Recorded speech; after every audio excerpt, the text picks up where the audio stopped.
Salut à toi, ami cinéphile, tu es sur Full Metal Critique. Je suis Al, le critique de Metal Plein, et à ma droite se trouve Claudius, mon co-animateur en peluche, qui pendant qu'on regardait le film, a eu la très mauvaise idée de s'enfiler la moitié de ma bouteille de 12 ans d'âge, et se trouve donc présentement en train de cuver son whisky. Aujourd'hui, On the Rocks, le nouveau film de Sofia Coppola, dont tu n'as peut-être même pas entendu parler, puisque c'est un film Apple TV+. Et que voilà où en est le cinéma aujourd'hui. Ouais. Enfin bref, le pitch. Laura, trentenaire, mariée, 2 enfants, s'ennuie dans la vie au point de croire que son mari la trompe juste parce qu'il passe un peu trop de temps au boulot. Son père, dragueur aussi friqué que quasi septuagénaire, et persuadé que tromperie il y a car les hommes sont tous des obsédés comme lui, va la convaincre de se lancer dans une filature du potentiel obsédé. En d'autres termes, Sofia Coppola, Bill Murray, les retrouvailles 16 ans après, est le principal argument de vente du film. Résultat,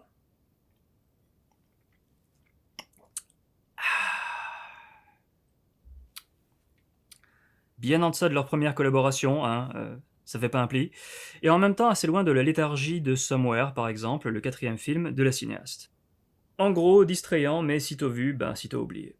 Attention, hein, YouTube et annonceurs potentiels, ceci n'est pas du whisky, c'est du thé glacé. Hein, ça s'entend même. Jamais il ne me viendrait à l'idée de faire de la promotion pour ce cancer liquide qui ruine la vie de tant de nos jeunes. D'ailleurs voilà, ce verre que vous voyez bien rempli, je le pose ici, près de Ramona, qui le surveillera. Et toi aussi tu nous rends ça.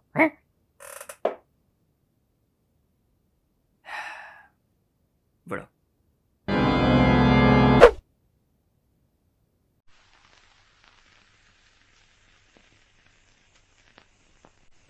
Alors, c'était pas vraiment prévu, mais je me permets une petite digression. Il m'est littéralement impossible de consacrer une vidéo à un film de Sofia Coppola sans m'arrêter sur celui-ci qui occupe une place, disons, spéciale dans mon cœur. Donc, rapidement. Perdu dans la traduction, deuxième film de la cinéaste après son acclamé The Virgin Suicides, qui m'avait laissé un peu froid. Je lui avais trouvé un brio indéniable, mais aussi un manque de cœur qui pour moi peut être rédhibitoire. Je me souviens que ce deuxième film avait pas mal clivé à l'époque de sa sortie, ce qui est rétrospectivement assez étrange pour un film aussi doux.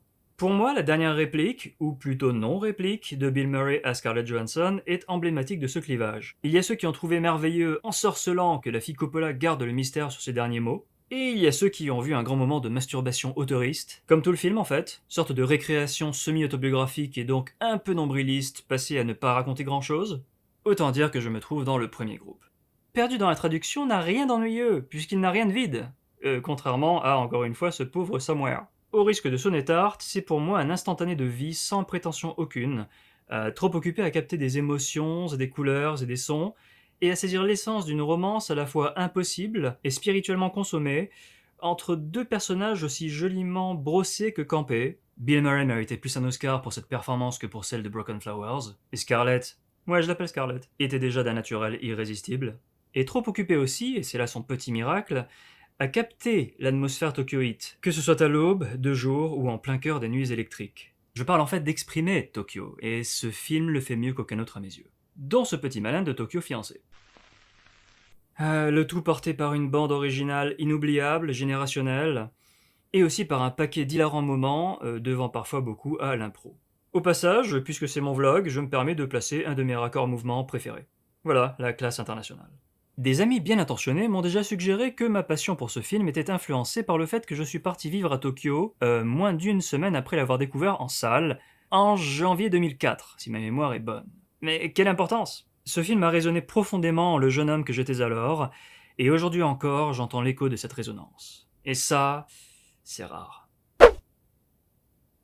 Alors donc, un petit Sophia. Un peu moins intéressant qu'un petit Francis Ford, on est d'accord. Pas que ça m'a surpris outre mesure, hein, dans la mesure où pour moi, la cinéaste n'a plus grand chose à raconter d'intéressant depuis un petit moment déjà. Ça m'a en fait sauté aux yeux dès Marie-Antoinette, le film qui a pourtant immédiatement suivi Lost. Ça s'est récemment reconfirmé avec Les Proies, The Bling Ring fonctionnait mieux. En même temps, c'est un film sur le néant, c'est-à-dire sur l'absence de choses à dire. Mais justement, j'osais attendre quelque chose d'On the Rocks puisqu'il me semblait marquer le retour de la cinéaste dans sa zone de confort, c'est-à-dire aux alentours de Lost.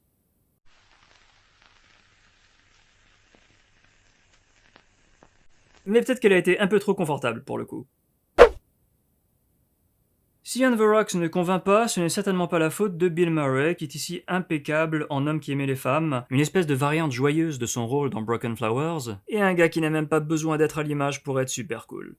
En parlant de ça, ce Bill est bien plus assuré que celui de Lost, qui le mettait en scène paumé car vieillissant, alors que celui-ci semble au contraire plutôt bien vivre sa vieillesse. Honnêtement, ces facéties typiques du personnage, comme celle auprès des agents de police qui est assez amusante, auraient dû faire tout le film. Allez, les trois quarts. Non, le problème se situe plutôt du côté de Rashida Jones. Pas de la faute de l'actrice, je l'aime beaucoup, elle a pile la bouille qu'il faut pour jouer la fille dépitée par les excès de ses comparses loufoques comme elle le faisait dans Parks and Rec. Bon, j'aurais préféré Scarlett Johansson dans le rôle, symboliquement ça aurait été intéressant, mais Rashida fait très bien le job. Le problème, c'est le job. Le personnage de Laura fait une héroïne assez rasoir, si bien qu'à la fin, elle servira surtout de sidekick au one-man show de Bill Murray / Félix. Un peu comme toi avec moi, en fait. Tiens. Oui, le côté super sain de leur relation a un potentiel, mais il sera juste insuffisamment développé. Du coup, si le film décolle avec l'arrivée de Bill, ça ne volera pas bien haut pour autant. Les 20 premières minutes qui précèdent la dite arrivée sont en fait une mise en bouche un peu fadasse qui m'a donné l'impression de voir du Noah Baumbach en moins bien écrit. En fait, sans Bill Murray, parfois il n'aurait fallu rien de moins que l'atmosphère musicale électropop pour se rappeler qu'on mate du Coppola. L'épineuse question de la lassitude dans le mariage est posée très subtilement dès les premières minutes via un sketch de Chris Rock, si on veut. Des répliques mâchent littéralement le travail au spectateur. Les scènes suggérant que l'Aphrodine s'éloigne de la pauvre Laura font preuve d'à peu près la même absence de finesse. Et pour finir ce florilège, le personnage inepte joué par la pauvre Jenny Slate peine lui aussi à porter le semblant de propos du film. Pour le coup, la réalisatrice souffre pas mal de la comparaison avec l'univers plein de caractère d'une Greta Gerwig par exemple. Du coup, quand vient le troisième acte, on a depuis un moment compris que le film n'ira nulle part d'intéressant, et a raison dans la mesure où le film se finira A par une révélation finale largement anticipée, et B par un vidage de sac sans panache. Alors, concernant les échanges père-fille, il y en a quelques jolis, heureusement, mais ça manquera cruellement d'énergie la plupart du temps, les échanges manqueront de peps, a fortiori en comparaison de ceux de Lost. Dans ce dernier, il y avait un semblant de ping-pong entre les deux personnages. Ici, on a juste un vieux hâbleur d'un côté et sa fille un peu larguée de l'autre. En 2004, le décor était un personnage. Ici, New York n'a aucun caractère. Alors qu'il profite de la profondeur de la pellicule 35 mm grâce à la très belle photographie de Philippe Lesourd. La péloche, c'est toujours bon à prendre. Au passage, je garderai au moins le très joli plan de l'alarme dans le Martini, qui aurait bien eu sa place dans Lost d'ailleurs. Mais bon, au bout du compte, la profondeur de la pellicule 35 mm est la seule profondeur à laquelle vous aurez droit. Et bon, quand Bilou ne fait pas de blagues, son personnage sert surtout à catalyser les interrogations existentielles de la cinéaste, via des monologues parfois complètement random. CF tous ces moments où le père Félix étale sa culture sur l'histoire de l'attirance entre les deux sexes, l'histoire du caviar, l'histoire des bonobos et des astronautes russes. Distrayant, mais plus des bouches-trous qu'autre chose. Sur une note positive, On the Rocks dit quelque chose de vaguement intéressant en rappelant la réalité que les enfants, une fois atteints l'âge adulte, doivent s'émanciper de leurs parents, mais surtout que les parents doivent en retour embrasser cette émancipation. En somme, qu'un duo parent-enfant, père-fils, mère-fille, mère-fille, père-fils, peu importe, si fusionnel, si charismatique, si pétaradant soit-il, ne sera jamais à la hauteur d'un couple. Du moins ne le remplacera jamais. Ne serait-ce que pour une question de temps. Donc, si On the Rocks marche un tant soit peu et mérite notre clémence, ce n'est pas en tant que dramédie quelconque sur une femme qui croit à l'infidélité de son mari, mais plutôt sur un père qui doit accepter que sa fille soit à quelqu'un d'autre. Dommage que Sofia ait rendu le truc super explicite dès la première minute du film. C'était ma critique express de On the Rocks, film auquel je donne la note de 5 manchots sur 10. Et toi ?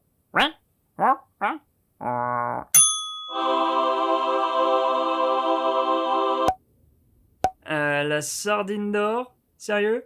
Ah ok, je vois. T'as aimé parce que t'étais bourré. Ok, alors dis-moi de quoi parle le film ?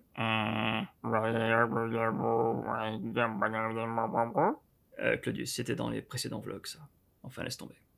Voilà l'ami, si tu as aimé cette vidéo, like, commente, abonne-toi. Et même si t'as pas aimé la vidéo, bah abonne-toi quand même, c'est gratuit et sans engagement. Et puis, tout le monde s'en fout.